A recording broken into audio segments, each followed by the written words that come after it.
folks, Tyler Edlin here, illustrator, concept artist, and instructor. Today I got in the Gaomon S620 graphics tablet pad, so we're going to do an unboxing, going to test it out, and I'll give a bit of a review on it. So let's go. Hey, so here it is on the Gaomon website itself. You can see they just straight up advertise it's got 8,192 levels of pressure sensitivity. You can purchase it in various regions. You can get the drivers right here, which we'll download right after the unboxing, and I'm going to be testing it out on the Mac. It does seem to be like right off the bat that this tablet is designed for the first thing would be Android users, so you can just take it out of your pocket or your bag and just use drawing apps and again games, which seems to be the second kind of primary feature that this is really designed for. I will be looking to see how this works as a graphics tablet for artists, of course. So I took this upstairs where I'd have a lot more natural light. Now it comes in a very small, compact, and sturdy box. It actually kind of resembles somewhat of an iPhone box. It just has this kind of nice presentation about it. So finally breaking the seal on this. Alright, everything's kind of laid out in here. Pretty accordingly. You get a few registration cards, right, which is fairly typical for a product like this.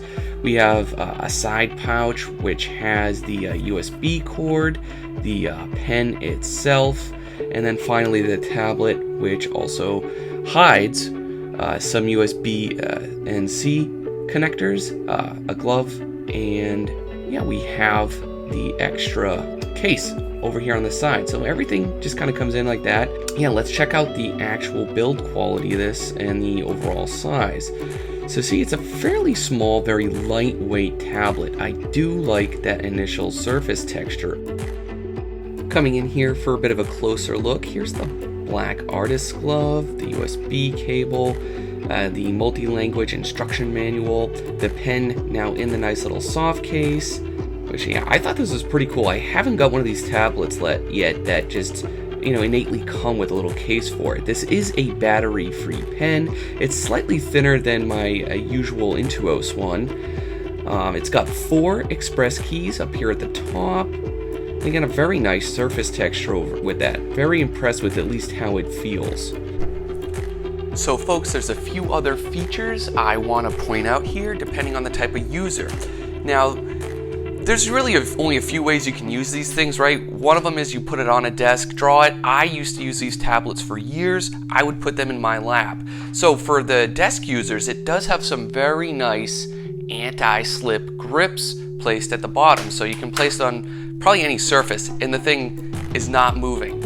The other thing that I used to have a problem with when using a tablet in my lap, almost like a game controller, is the USB connection would often get loose and fall out and would add a little bit of wear and tear to the actual cord over a longer span. Well, I can't exactly test the duration of that. I can say that this connection right here for the actual USB is very sturdy, very strong. It's not going to be popping out, and that's a problem I have had with even pretty popular name brand tablets such as Wacom in the past. So again, the build quality on this is actually very, very good. So I went in, I got the graphics drivers. As you can see, it once installed, it gives you a few basic options. So we can select the workspace, gives a bit of information. We can set yeah, it has a lot of these basic features that are, you find pretty common tablets. Now you can adjust the buttons and the shortcuts on here as well. Now what I usually like to do, in addition to maybe like the right mouse button, I use Alt a lot because I like to do a lot of coloring and when I'm digitally painting, and that allows me just to pick colors really quickly, at least from within the canvas. Now I'm hitting Alt on the keyboard here. As you can see, nothing's really happening. I don't know if it will let me allow it to program it that. It's letting me do number keys or letter keys rather, backspace, no shift or no kind of actual function keys, so that's interesting. Now for the work area, I was also getting interesting results with this as well. So right now it's set to my first display, but what I actually use is most of the time my drawing tablet, which is on display 2. So, but if I notice when I did switch it to the second display here, I can't bring the mouse over to it. I can't actually use this like a traditional mouse pad when it's on that other display. I just thought that was interesting, that even though it allows me to do this, and unless I'm of course missing something, I can't make it control that. So again, there's a little bit of finickiness that I'm finding under the technical side of a lot of this. So it's not just my pen button or anything. It is working. I hit the right click option, which of course brings up my brush list here that I can use to draw. So what I often like to do is just see how it actually feels like, to make some marks and everything. So yeah, that's pretty good. It has like a very firm surface. And then again, this tablet's surface area is quite a bit smaller than I'm typically used to. So like one flick of the wrist and it covers, a huge amount of space, or distance rather.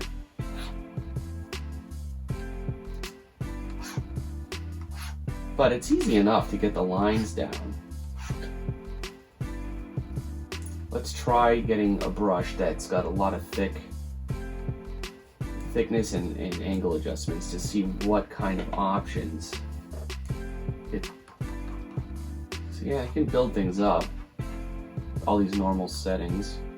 See, this is a brush I use a fair amount, and it doesn't seem to have the tilt or rotation options that I'm usually used to on it. So again, on a budget tablet like this, you're not gonna find some of the options that it'll just like allow you to do. See, like pen tilt and stuff, it's not functioning. So given the technical limitations of a tablet like this, I probably wouldn't use it on more kind of sweeping and gestural type of drawings. But if it's something kind of small or more geometric, where I can use the tools pretty well to just using like shift clicks, or if I'm drawing just simple shapes to roughen up, I'd probably use it, in that instance.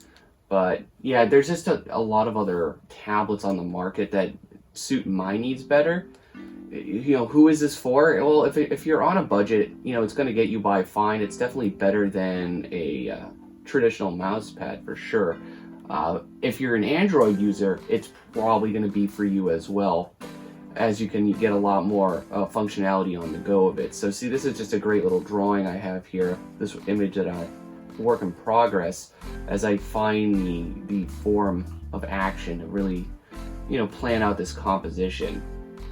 And it's just good for something like this to warm up on a tablet, just to kind of get a sense for how these are working. So see, like I like to figure out and plan a lot of these lines. Double.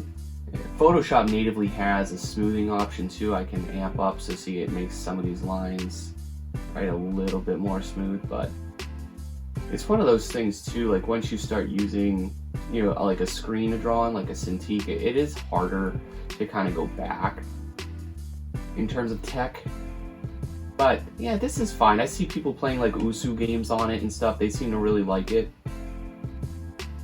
Yeah, on a sketch like this, I'm keeping a lot of my layers kind of separate so I can plan this out.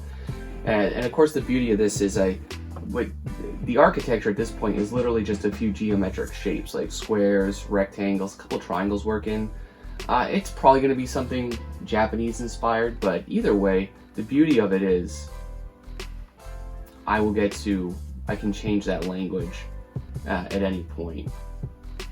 So we're doing a little bit of racing and stuff, but yeah, then we'll get in and plan the lighting. So maybe this will be like in a future video as I kind of finish planning this out and going forward with it. But thank you for watching. I hope this was informative for you, and take care. I'll see you next time.